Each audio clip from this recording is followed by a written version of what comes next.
One sunny afternoon, a college professor walked into his classroom carrying a large glass jar.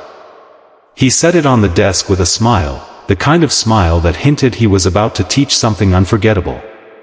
His students leaned forward, curious. From beneath the desk, he pulled out a few large rocks, each one about the size of a fist. He placed them carefully into the jar, one by one, until no more would fit. Then he looked at his students. "All right," he said with a calm voice, "is this jar full?" The class looked closely. There was no space for another rock, so most of them nodded. "Yes, Professor. It's full." He chuckled softly. "Really? Let's see." He reached for a small bag of pebbles and poured them into the jar. With a light shake, the pebbles rolled into the empty spaces between the rocks. "How about now?" he asked. A few students hesitated, but several still said, "Yes, now it's full."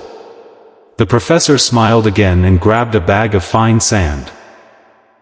He slowly poured it in, and the sand trickled into every tiny gap, filling the jar completely.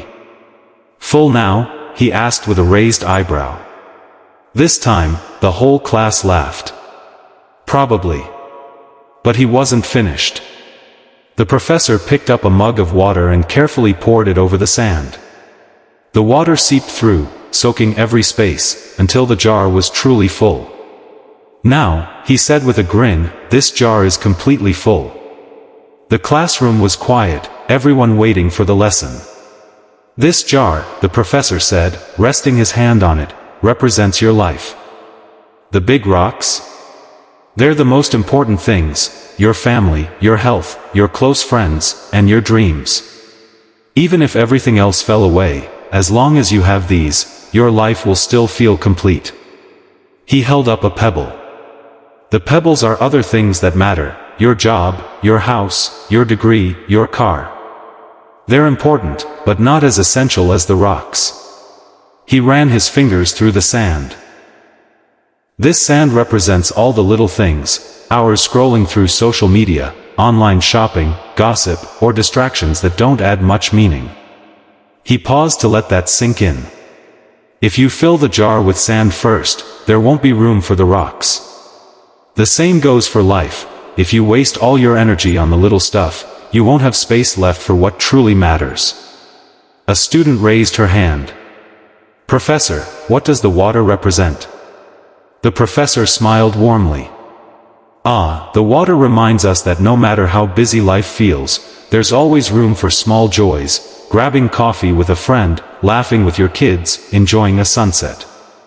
Those tiny moments are what make life rich." He looked around the classroom. "So, here's the takeaway: place your rocks first.